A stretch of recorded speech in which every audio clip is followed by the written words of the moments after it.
ماجہ کی روایت ہے، نبی صاحب نے ارشاد فرمایا یخرج الناس من المشرق فیوطئون للمہدی، کہ مشرق سے لوگ نکلیں گے جو امام مہدی کی راہ کو ہموار کریں گے۔ اب سعودی عرب کے مشرق میں تو ہمارا ملک بنتا ہے، اس کا مطلب یہ کہ جس کو ہم وادی سندھ کہتے تھے نا پرانا، وہاں سے لوگ اٹھیں گے۔ یہ پاکستان اور افغانستان کے درمیان کا ایک علاقہ بنتا ہے، اللہ ایمان والوں کو یہاں سے اٹھائیں گے اور پھر وہ امام مہدی کے آنے کی راہ ہموار کریں گے۔ بیت المقدس 3 مرتبہ فتح ہوا، ایک مرتبہ عربوں نے فتح کیا حضرت عمر رضی اللہ عنہ کے زمانے میں بغیر لڑائی کے، کافروں نے چابیاں ہی حوالے کر دی تھی۔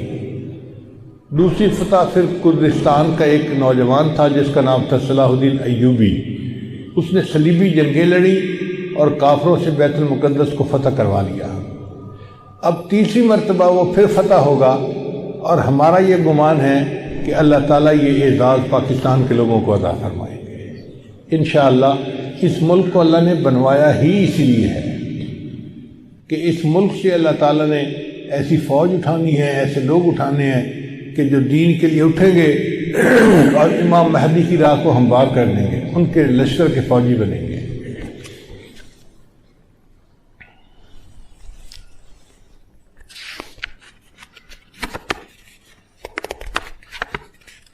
علامہ اقبال نے بہت خوبصورت شعر کہا ہے فارسی میں، خضر وقت از خلوت دشت حجاز آید بروں۔ خضر وقت سے مراد امام مہدی۔ خضر وقت از خلوت دشت حجاز آید بروں، کاروان زی وادی دور و دراز آید بروں۔ یعنی زی عظیم یہ کارواں جو ہے نا، یہ دور دراز سے آئے گا اور حجاز کے اندر آ کر یہ برآمد ہوگا۔ حدیث مبارکہ میں بھی ہے کہ امام مہدی آئیں گے مگر وہ چھپے ہوں گے، اپنے آپ کو چھپائیں گے۔ پہلے مدینہ طیبہ میں ہوں گے مگر وہ وہاں سے مکہ مکرمہ اس لیے آ جائیں گے کہ لوگ مجھے پہچان نہ لیں، چھپ رہے ہوں گے لوگوں سے کہ لوگ مجھے دیکھ نہ لیں، پہچان نہ لیں۔ لیکن جب مکہ مکرمہ میں وہ طواف کر رہے ہوں گے تو وہ حجر اسود کے قریب آئیں گے تو ایک غیب سے آواز آئے گی کہ لوگوں یہ مہدی ہیں، تم ان کی بیعت کر لو۔ تو لوگ ان کے ساتھ بیعت کر لیں گے اور پھر ان کے ساتھ ایک لشکر شروع ہو جائے گا۔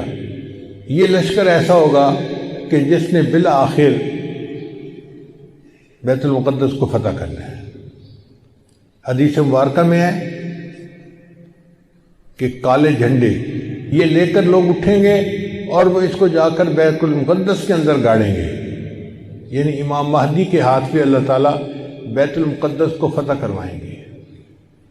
پھر امام مہدی موجود ہوں گے تو ان کی موجودگی میں حضرت عیسیٰ علیہ السلام بھی آئیں گے۔ دمشق کی ایک مسجد ہے، اس مسجد میں وہ نماز کے لیے کھڑے ہوں گے، تکبیر کہی جائے گی تو اتنے میں حضرت عیسیٰ علیہ السلام اس مسجد کے مینارے کے اوپر اتریں گے آسمان سے۔ تو امام مہدی ان کو کہیں گے جی کہ آپ نماز پڑھائیں، اور وہ امام مہدی کو کہیں جی کہ آپ نماز پڑھائیں۔ چنانچہ حضرت عیسیٰ علیہ السلام کے حکم پر امام مہدی نماز پڑھائیں گے۔ یہ اعزاز ملے گا ان کو کہ حضرت عیسیٰ علیہ السلام ان کے پیچھے نماز ادا کریں گے۔ اب حضرت عیسیٰ علیہ السلام نبی علیہ السلام کی شریعت کے مطابق یہاں پر زندگی گزاریں گے۔ یہ ان کے لیے بھی اعزاز کہ انہوں نے دعا مانگی تھی کہ اللہ مجھے اپنے محبوب کی امت میں ہونے کا شرف عطا فرما، تو اللہ نے ان کو آسمانوں پہ بلا لیا اور پھر اللہ ان کو دوبارہ بھیجیں گے تاکہ وہ اس شرف کو حاصل کر سکیں۔ پھر حضرت عیسیٰ علیہ السلام بیت المقدس آئیں گے، اتنے میں دجال بھی آ جائے گا۔ اب دجال جو ہے وہ پوری دنیا کے اندر کفر کو پھیلائے گا۔ اس کے پاس ٹیکنالوجی ایسی ہوگی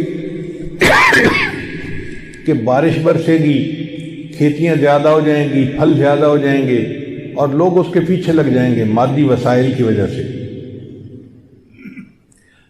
بلکہ حدیث پاک میں آتا ہے کہ اس کی پیروی کرنے والی عورتیں زیادہ ہوں گی، کیونکہ عورتوں میں مادیت پرستی زیادہ ہوتی ہے، چمک دمک ان کو زیادہ کھینچتی ہے، تو یہ دجال کے فتنے میں زیادہ گرفتار ہوں گی۔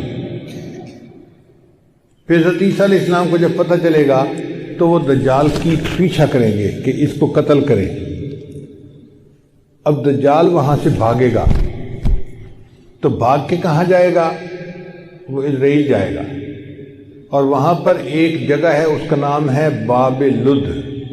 اس وقت بھی اسرائیل میں ایک ایئرپورٹ ہے، اس کا نام ہے لد ایئرپورٹ، شہر کا نام بھی لد ہے، اور اسرائیل والوں نے وہاں پر ایک دروازہ بنایا ہے، اس کے اوپر انہوں نے باقاعدہ لکھا ہے باب لد۔ 1400 سال پہلے نبی علیہ السلام نے فرما دیا کہ اس جگہ پر دجال پہنچے گا تو عیسیٰ علیہ السلام وہاں پر اس کو قتل کر دیں گے۔ بہت عرصہ میں یہ سوچتا رہا کہ دجال نے بھاگنا تھا تو کہیں پہاڑوں میں روپوش ہو جاتا۔ رشیا کے پہاڑ ہیں، دوسرے ملکوں میں پہاڑ ہیں، پہاڑی سلسلے تو بہت ہیں پوری دنیا میں، تو یہ مقام لد کا کیا معنی؟ بعد میں بات سمجھ میں آئی کہ لد کا جو ایئرپورٹ ہے نا وہ اسپیس پورٹ بھی ہے، یعنی وہاں سے جہاز بھی اڑتے ہیں اور وہاں سے خلائی گاڑیاں بھی اڑ کے خلا میں جاتی ہیں۔ اس کا مطلب یہ کہ دجال یہ چاہے گا کہ میں لد پہنچوں اور وہاں سے اسپیس شپ میں بیٹھ کے میں خلا میں چلا جاؤں، کیونکہ دنیا میں تو مجھے یہ نہیں چھوڑیں گے، تو میں یہاں دنیا سے چلا ہی جاؤں۔ تو اس کی کوشش یہ ہوگی کہ میں یہاں سے خلا میں چلا جاؤں، مگر اللہ تعالیٰ فضل فرمائیں گے اور عیسیٰ علیہ السلام اس کو اپنی فلائٹ لینے سے پہلے لد کے مقام پہ قتل کر دیں گے۔ پھر اس کے بعد عیسیٰ علیہ السلام بیت المقدس کے تخت پر بیٹھ کر پوری دنیا کے فیصلے کریں گے۔ پوری دنیا کی حکومت عیسیٰ علیہ السلام کے ہاتھ میں ہوگی۔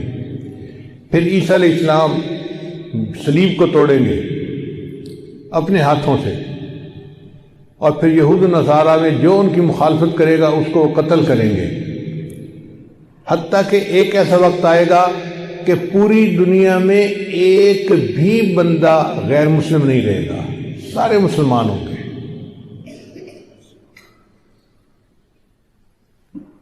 اس وقت اتنی برکتیں ہوں گی، حدیث پاک میں آتا ہے کہ ایک گائے کا دودھ پورے خاندان کے لیے کافی ہو جائے گا۔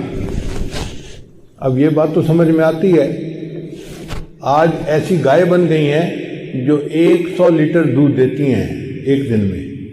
اب 100 لیٹر تو واقعی پورے خاندان کے لیے کافی ہے، 40-50 گھروں کے لیے کافی ہو جاتی ہے۔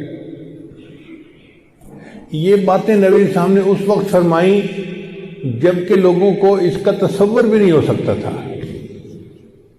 میرے آقا صلی اللہ علیہ وسلم کی نگاہ کیسی تھی؟ یہ نگاہ نبوت تھی جو بہت دور دیکھ لیتی تھی، کہ 1400 سال پہلے بیٹھ کر ایسی باتیں کی جیسے آج اپنی آنکھ سے دیکھ کے کوئی بندہ بات کر رہا ہوتا ہے۔